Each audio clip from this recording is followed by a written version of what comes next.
Kita akan lanjutkan dialog bersama dengan Dina Sulaiman, pengamat Timur Tengah dari Universitas Padjadjaran. Selamat pagi Bu Dina, kita sambung lagi dialog terkait dengan konflik Israel dan Palestina bersama saya Gita Markesri. Ibu, Indonesia tidak memiliki hubungan diplomatik dengan Israel, tetapi Indonesia konsisten untuk membela Palestina. Apakah ada dampak tertentu yang akan terjadi ketika Indonesia terus menyuarakan dukungannya terhadap Palestina, terhadap posisi Indonesia sendiri, Bu Dina?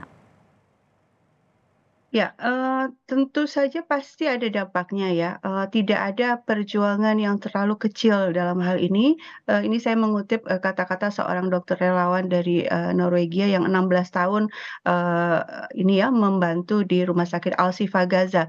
Dia, kata-katanya itu sering saya, sampaikan ulang, tidak ada yang terlalu kecil dalam, perjuangan membantu bangsa Palestina.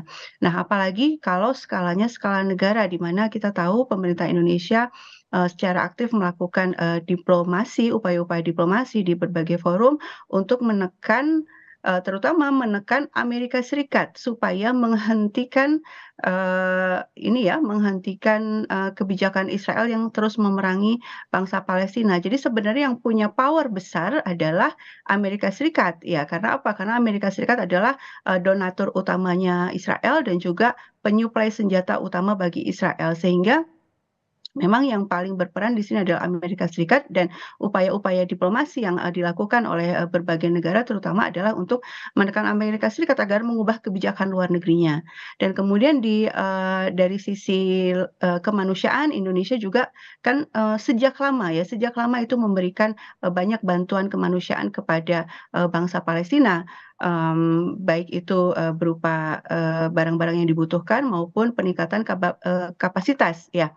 Nah, tentu yang namanya bantuan kemanusiaan itu memang diperlukan, iya, karena memang realnya, orang-orang Palestina membutuhkan hal-hal yang paling dasar ya, bahkan air, makanan, obat-obatan, itu yang paling dasar dan kita tahu kita bicara soal 2,3 juta orang dalam jangka waktu yang panjang. Jadi memang penting bantuan kemanusiaan, cuma akar masalahnya selama belum terselesaikan, ya bantuan kemanusiaan itu ya sifatnya seperti obat sakit kepala, meredakan sementara, tapi, eee, penderitaan terus berlanjut karena akar masalahnya yaitu pendudukan Israel, yaitu serangan Israel yang, terus-menerus bukan hanya di tahun 2003 ini saja, 2023 ini saja, tapi di tahun-tahun sebelumnya kan memang terus melakukan, serangan ke Gaza dan, berbagai, pelanggaran kemanusiaan di tepi barat.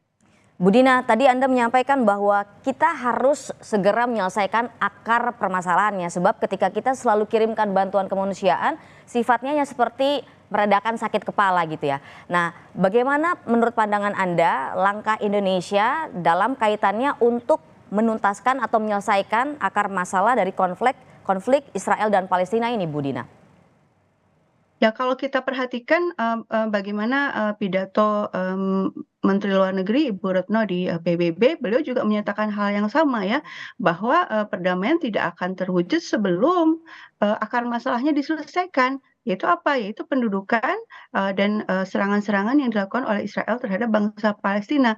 Nah, sejauh ini yang kalau kita bicara soal pemerintah Indonesia, seperti yang disampaikan oleh Ibu Menlu kan beliau melakukan ini ya, pendekatan ke berbagai pihak yang dianggap, dan kita tahu juga secara umum orang juga sudah mengetahui bahwa negara-negara tersebut punya power untuk memberikan tekanan kepada Israel, misalnya ke, Amerika Serikat, ke beberapa negara Eropa gitu kan. Nah, yang bisa kita lakukan sejauh ini ya seperti itu ya, apakah ada, opsi lain gitu ya, yang lebih lebih berdampak? Saya pikir ada gitu. Misalnya tekanan-tekanan yang, sifatnya tekanan ekonomi dan ini, perlu dilakukan kompak bukan cuma oleh Indonesia tapi oleh seluruh negara.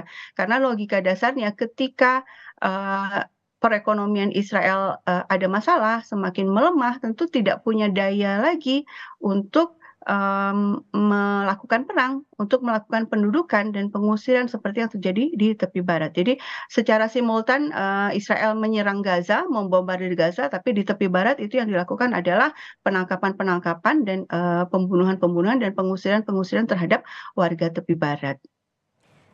Ibu, Indonesia sudah menyelenggarakan aksi untuk mendukung Palestina ini adalah kali kedua. Nah, seberapa besar sebetulnya dampak aksi yang kita lakukan pada hari ini, dan apakah ketika kita melakukan aksi-aksi semacam ini di lain waktu ini juga akan semakin menyuarakan penyelesaian antara Israel dan juga Palestina menurut Anda, Budina? Ya, kita bicara, aksi-aksi demonstrasi, aksi-aksi ya berdoa bersama, itu kita bicara soal opini publik, soal penggalangan opini opini publik dan ini penting sekali. Kenapa? Karena salah satu determinan kebijakan luar negeri, terutama di negara-negara demokrasi, itu adalah opini publik. Jika, dunia terus bersuara, yaitu masyarakat sipil di seluruh dunia terus bersuara, maka tekanannya akan sangat besar kepada pemerintah di negara mereka masing-masing, terutama saya berkata tentang negara-negara barat ya, yang punya power penekan terhadap, Israel juga, mudah-mudahan juga, aksi-aksi demonstrasi massa ini juga membesar di negara-negara barat, negara-negara Arab, sehingga juga bisa memberikan tekanan kepada pemerintah mereka untuk memberikan, eee ini ya, langkah-langkah yang lebih, besar lagi dampaknya untuk menekan Israel agar menghentikan, penjajahannya di Palestina. Nah, mmm, apalagi ya kalau kita lanjutkan lagi, apalagi kita melihat bagaimana, PBB itu tidak berdaya, kan seharusnya yang bertanggung jawab untuk masalah ini adalah PBB ya. Seharusnya melakukan, langkah-langkah yang memang, berdampak untuk menghentikan kejahatan kemanusiaan di Palestina, itu kan salah satu tugasnya PBB. Tapi kita kita lihat bagaimana PBB tidak berdaya gitu ya, hanya untuk mengeluarkan satu resolusi saja sulit sekali ya, resolusi jeda kemanusiaan itu sulit sekali kan.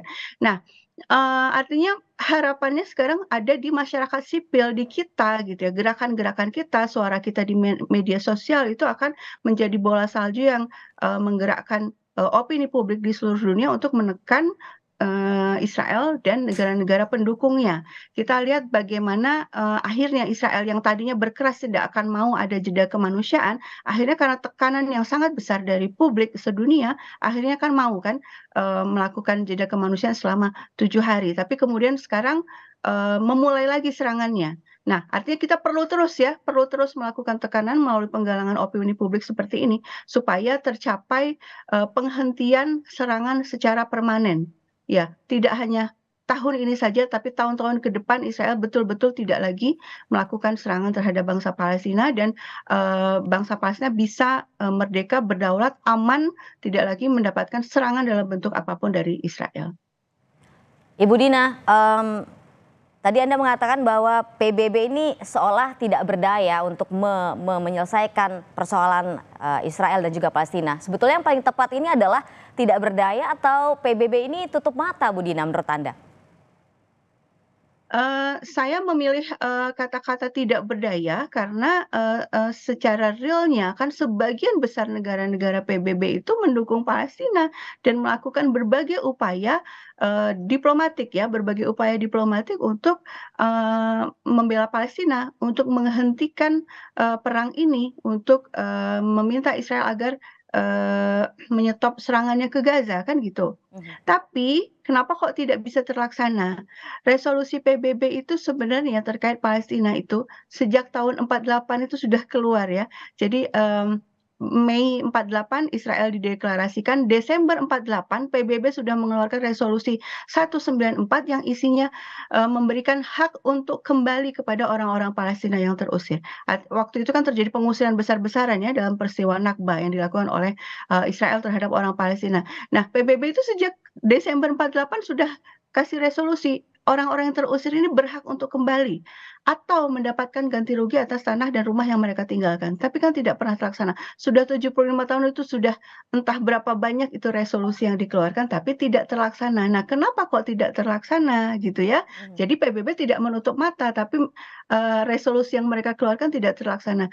Apa penyebabnya? Ya karena resolusi yang dikeluarkan itu lebih bersifat himbauan, kecaman atau kutukan gitu ya. Sementara, yang diperlukan itu adalah mekanisme yang lebih, berdampak, misalnya intervensi kemanusiaan, ya seperti yang pernah terjadi di Libya 2011.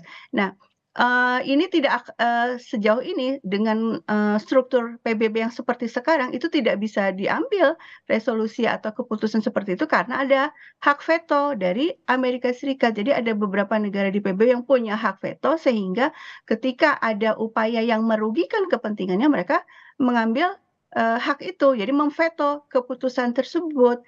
Artinya ini ya, tangan PBB itu dibelenggu untuk melakukan hal-hal yang seharusnya bisa dilakukan dalam menghentikan penjajahan Israel di Palestina. Apa itu humanitarian intervention? Yaitu upaya untuk, menghentikan kejahatan kemanusiaan dalam skala besar dengan menggunakan kekuatan, bersenjata. Jadi tidak sekedar hanya resolusi yang mengutuk, mengecam, meminta agar Israel berhenti, tapi juga mendatangkan pasukan ya ke, Palestina gitu. Tapi ini kan dengan mekanisme PBB yang hari ini itu tidak bisa diambil karena pasti akan diveto oleh Amerika Serikat. Itu sebabnya saya mengatakan tidak berdaya. Ibu Dina, tadi Anda katakan bahwa intervensi kemanusiaan yang bisa dilakukan adalah dengan mendatangkan pasukan bersenjata. Artinya kita juga atau negara-negara yang melakukan intervensi kemanusiaan itu juga akan melakukan perang. Artinya perang dibalas dengan perang, begitu ya Bu Dina? Seperti ini, jadi ketika terjadi kejahatan kemanusiaan ya, kemudian, si, rezim pelakunya itu tidak juga mau menghentikannya, maka PBB punya mekanisme, yaitu humanitarian intervention. Nah, mekanisme ini bisa diambil melalui, penyelidikan terlebih dahulu gitu ya, tidak asal langsung mengirimkan, kemudian juga, sudah terbukti bahwa ini betul terjadi kejahatan kemanusiaan, tapi kita sudah lihat ini, dunia sudah menyaksikan selama sejak, 8 Oktober sampai hari ini kan sudah terjadi kejahatan kemanusiaan, bahkan sudah masuk kategori genosida. Kalau kita lihat definisi genosida di, pasal 2, Konvensi Jenewa itu sudah masuk genosida. Nah, kemudian juga, otoritinya itu harus jelas siapa yang mengambil keputusan yaitu PBB yang, kemudian, yang syarat lainnya adalah, last resort, artinya ini pilihan terakhir gitu ya. Ketika sebuah pemerintahan melakukan kejahatan kemanusiaan kepada masyarakat sipil di sebuah wilayah, benar-benar tidak mau lagi nih, sudah dilakukan negosiasi, sudah dilakukan tekanan, berbagai cara gitu ya, tapi tetap melawan, tetap tidak patuh kepada resolusi PBB. Nah, upaya terakhir adalah intervensi kemanusiaan dan PBB pernah melakukannya loh di Libya tahun 2011 ketika pemerintah Libya dituduh ya padahal waktu itu sebenarnya belum terlalu terbukti karena waktunya terlalu singkat hanya dalam sebulan, investigasi belum dilakukan secara maksimal. Libya dituduh melakukan kejahatan kemanusiaan dalam skala luas, akhirnya yang dilakukan adalah PBB memberikan mandat kepada NATO untuk melakukan langkah-langkah yang diperlukan melindungi masyarakat sipil di Libya.